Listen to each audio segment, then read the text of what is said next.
Second year art economics part 2 lesson number 1। प्रश्न है, सरकारी क्षेत्र की बचतों को सम्मिलित करते हुए उत्पादन तथा आय के चक्रीय प्रवाह को स्पष्ट कीजिए। इसके पहले मैंने इसमें इससे संबंधित 3 सवाल बताए। आय के चक्रीय प्रवाह का 2 क्षेत्रीय मॉडल, आय के चक्रीय प्रवाह का 3 क्षेत्रीय मॉडल और आय के चक्रीय प्रवाह का 4 क्षेत्रीय मॉडल। इससे पहले मैंने आपको बता दिया डिटेल में। और आज का सवाल है, सरकारी क्षेत्र की बचत को सम्मिलित करते हुए उत्पादन तथा आय के चक्रीय प्रवाह को स्पष्ट कीजिए। तो आइए उत्तर देखते हैं। मुद्रा के प्रवाह के स्तर पर बने रहने के लिए आवश्यक है कि बचत सदैव विनियोग के बराबर रहे। देखिए कह रहा है, मुद्रा के प्रवाह के स्तर पर बने रहने के लिए आवश्यक है कि बचत सदैव विनियोग के बराबर, बचत यानी सेविंग और इक्वल टू इन्वेस्टमेंट, यानी बचत और इन्वेस्टमेंट दोनों बराबर होता है। चाहे उसे हम बचत कह लें और चाहे उसे हम विनियोग कह लें या इन्वेस्टमेंट कह लें, ये ध्यान रखना है आपको। स्वतंत्र अर्थव्यवस्था में जहां बचतें परिवार और व्यावसायिक फर्मों दोनों द्वारा की जाती है, यानी स्वतंत्र जो अर्थव्यवस्था है उस अर्थव्यवस्था में चाहे हमारा घरेलू क्षेत्र है चाहे वो हमारा व्यावसायिक क्षेत्र है, दोनों ही क्या करते हैं, बचत करते हैं, जो पीछे हमने पढ़ा। विनियोग से संबंधित निर्माण दोनों के द्वारा समन्वित रूप से नहीं किए जाते हैं।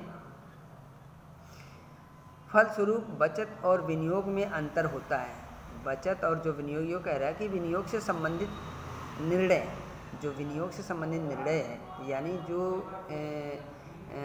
इन्वेस्टमेंट करना है, तो इन्वेस्टमेंट जो होता है वो चाहे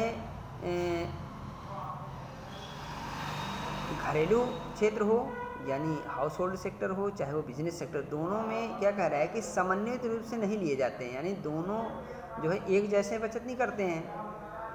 इसका परिणाम यह होता है कि बचत और विनियोग में अंतर होता है, बचत और विनियोग में अंतर होता है, जिसके कारण आय, उत्पादन और रोजगार में उच्चावचन होने लगता है। इसका परिणाम ये होता है कि आय, उत्पादन और रोजगार में उच्चावचन का मतलब होता है इसमें उतार चढ़ाव होता है, कोई ज़्यादा हो जाता है, कोई कम हो जाता है, तो ये उच्चावचन होने लगता है। इसका परिणाम ये होता है जब विनियोग, ये दोनों एक साथ जो है समन्वित रूप से नहीं लेते हैं, निर्णय लेते हैं विनियोग से संबंधित, इन्वेस्ट से संबंधित, तो इन दोनों में क्या होता है, बचत में अंतर हो जाता है। और बचत का परिणाम क्या होता है कि आय, उत्पादन, रोजगार में उतार चढ़ाव हो जाता है, यानी आय कम हो जाती है और जो हमारा रोजगार कम हो जाता है, या एक ज़्यादा हो जाता है एक कम हो जाता है। उच्चावचन का मतलब उतार चढ़ाव हो जाता है, कम ज़्यादा हो जाता है।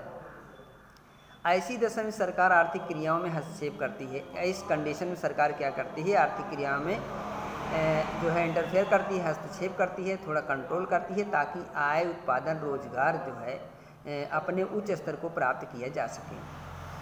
अच्छा, इस आधार पर उत्पादन तथा आय के चक्रीय प्रवाह के विश्लेषण में सरकारी क्षेत्र का समावेश करना आवश्यक हो जाता है।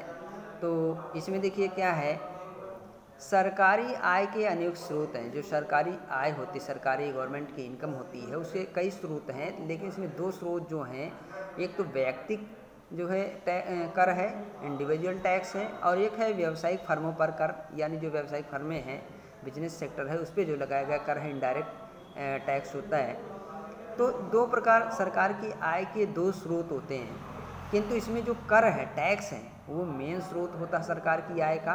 तो कर 2 प्रकार के होते हैं। व्यक्तिगत कर इसमें दे दिया है कि 2 स्वरूप हैं, व्यक्तिगत कर और व्यावसायिक फर्मों पर लगाया गया कर।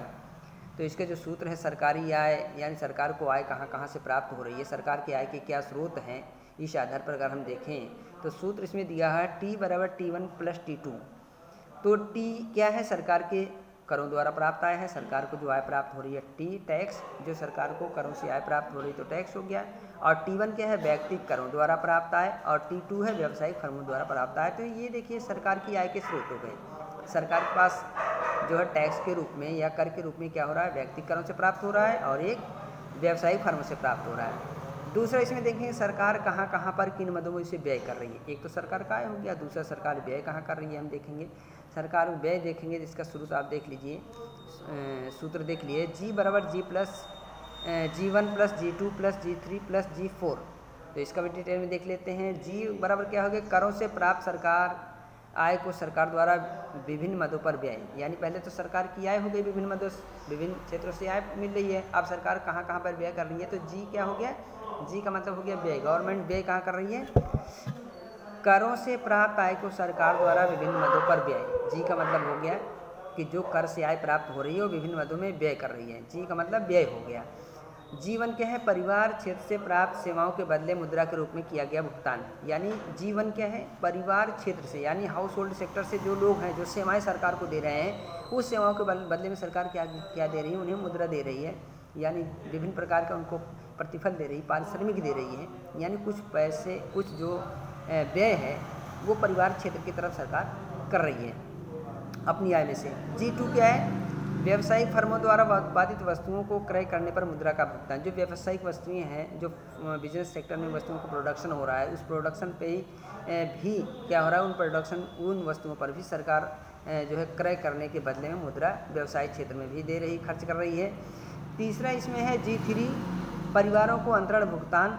पिछले वीडियो में मैंने बताया था कि हमारे देश के जो निर्धन लोग हैं, जो वृद्ध हैं, विधवा हैं, जो असहाय हैं, ऐसे लोगों को क्या करती है, विभिन्न प्रकार की पेंशन स्कीमों के द्वारा उनको पेंशन देती है, छात्रवृत्ति देती है, विधवा पेंशन है, वृद्धा पेंशन है। तो इस तरह से सरकार क्या करे, कुछ पैसा अंतरण भुगतान में खर्च कर रही है, भुगतान हस्तांतरण कर रही है पेंशन छात्रवृत्ति के रूप में, यहाँ पे व्यय हो गया। चौथा G4 है उद्योगों को दी जाने वाली आर्थिक सहायता। मैंने आपको बताया था कि सरकार उद्योगों को आर्थिक सहायता यानी सब्सिडी देती है उद्योगों को प्रोत्साहन करने के लिए।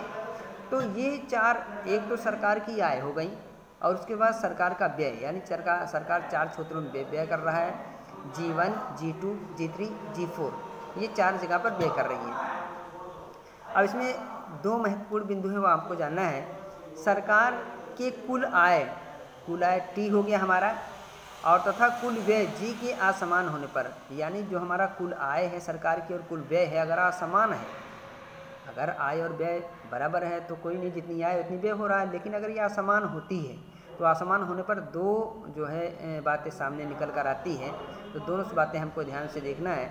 पहला कंडीशन है, यदि सरकारी आय सरकारी व्यय से अधिक है, सरकार की आय व्यय से अधिक है, तो क्या होगा, तो ऐसी स्थिति में T ग्रेटर देन G, यानी सरकार की आय व्यय से अधिक है तो सरकार की बचत पूंजी बाजार की ओर प्रवाहित होती है, सरकार को बचत होती है और सरकार पूंजी क्या करती है, इन्वेस्ट करती है कैपिटल मार्केट में, उसको लगाती है। तो इसका मतलब ये हो गया कि आय माइनस व्यय बराबर सरकार को क्या होता है, लाभ होता है, सरकार को क्या होता है, लाभ होता है। पहली कंडीशन में अगर सरकार की आय व्यय से ज़्यादा है तो सरकार लाभ की स्थिति में है। दूसरी जो कंडीशन है, यदि सरकारी व्यय सरकारी आय से अधिक है, यानी सरकार की आय कम है और सरकार की व्यय ज़्यादा, सरकार खर्च ज़्यादा कर रही है, तो ऐसी कंडीशन क्या होता है, G ग्रेटर देन T, तो पूंजी बाजार से सरकार की ओर ऋण के रूप में प्रवाहित होती है। अगर ऐसी स्थिति आती है कि सरकार का व्यय ज़्यादा है और सरकार के पास जो है की आय कम है, तो इसका मतलब है सरकार को घाटा हो रहा है, तो सरकार ऐसी स्थिति में जो है अर्थव्यवस्था को सुचारू रूप से चलाने के लिए पूंजी मार्केट से, पूंजी बाजार से जो होता है उसे ऋण के रूप में जो है पैसे वो देती है, और इस तरह से जो है फिर पुनः वो संतुलन स्थापित करती है। तो इसका दिया है व्यय माइनस आय, यानी व्यय ज़्यादा है माइनस आय है, इसका मतलब ये हो गया कि सरकार घाटे में है, घाटे की स्थिति में हो जाती है तो सरकार को ऋण के रूप में पैसा जो है पूंजी बाजार से लेना पड़ता है। तो 2 कंडीशन है, इनमें जो सरकार की आय और व्यय का ब्यौरा दिया हुआ है और उसका जो चक्रीय प्रवाह है सरकार का, उसमें क्या हो रहा है, सरकार की आय अगर ज़्यादा है तो सरकार लाभ की स्थिति में है, सरकार का व्यय अगर ज़्यादा है तो वो घाटे की स्थिति में है। ये दोनों स्थिति इसमें है। और तो ये जो है डायग्राम मैंने पीछे 3-4 डायग्राम बता दिए हैं, तो डायग्राम से आपको समझ में आ जाएगा सरकार को आय कहाँ से प्राप्त हो रही है और सरकार उस आय को कहाँ पर खर्च कर रही है और अपनी बचत को कहाँ लगा रही है। और जो है इसमें उद्यम भी है और जो हमारा हाउस होल्ड या घरेलू क्षेत्र है, तो एकदम सेम डायग्राम वही है, लेकिन यहाँ हमको सरकारी क्षेत्र की बचत को सम्मिलित करते हुए उत्पादन आय के चक्रीय प्रवाह को स्पष्ट करना है। तो ये मैंने पूरा इसमें बता दिया, सरकार की आय, सरकार की व्यय दो कंडीशन है, आय ज़्यादा होने पर लाभ की स्थिति में है और आय के कम होने पर सरकार घाटे की स्थिति में है। तो ये आज का सवाल यहीं पर ख़त्म होता है और इसके आगे का जो नेक्स्ट वीडियो हो आपको बताई जाएगी। Thank you.